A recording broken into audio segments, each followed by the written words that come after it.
I'm so fucking high right now. Mutio's that OG waifu that made your boyhood peenie all confused because she had gills and fins, but they kept flashing her nips, so you were just like, I'm not even interested, that's stupid, it's just a fish.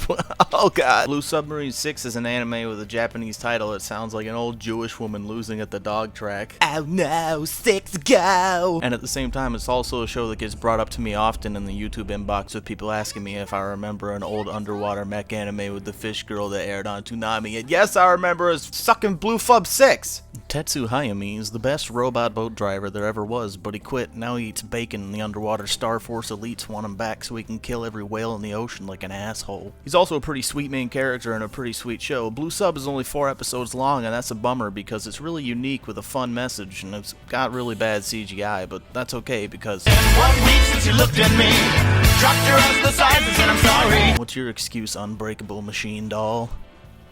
That's what I thought. Blue Sub does a phenomenal job at introducing the viewer into its screwed up but intriguing post-apocalyptic world over the course of these 4 episodes, and each episode feels varied. Like, one is about action, another is dedicated to building character relationships, and another is a bunch of humanoid animal creatures having an orgy inside of the ship. I mentioned the show had a unique message. I forget what I was going to say about that. Fuck. I only write like half of these scripts, the rest I kinda just fill in as I go. But unique doesn't necessarily mean well-instituted, though. The Save the Planet undertones here seem to kind of flip-flop alongside the morality of scientific experimentation and forced human evolution, and most likely you're just going to put that aside and enjoy everything else that the show has to offer. What's most important is that I feel when watching a lot of anime airing today that I feel like I have to try and go the extra mile to really care for the bread and butter cookie-cutter cast, and whatever diabolical thing is going on, whatever planet-saving stuff is at stake. But with Blue Sub 6, you really don't have to try at all. You've got your old grizzled protagonist with the 2 kind of love interests, contesting a group of villains that are slowly portrayed as less and less villainous as the show goes on, allowing the viewer to both empathize and familiarize themselves with both sides, and that is a feat to accomplish when you've only got 4 episodes to do so. Ignoring the CGI, the animation is actually really good for its time, and the, quote, camera work, unquote, is also really inventive. This badass right here, man.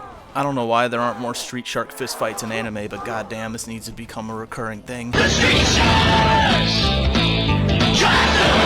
With all that said, Blue Sub definitely ain't for everyone. It can be really slow-paced at times, and some episodes seem to outshine others. But it's got a nice artsy-fartsy but old-school feel, and the soundtrack is bumpin', and I'd certainly recommend it to anyone sick of the standard anime flavor. Should you watch Blue Submarine No. 6? Yes.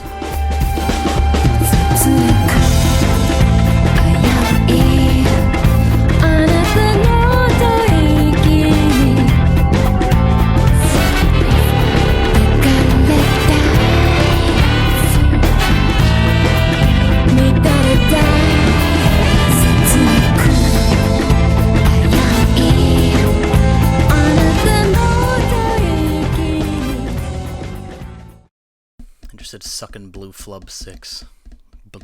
Blue Fub 6 is what I said. Sucking Blue Fub 6. Whatever, I don't even care.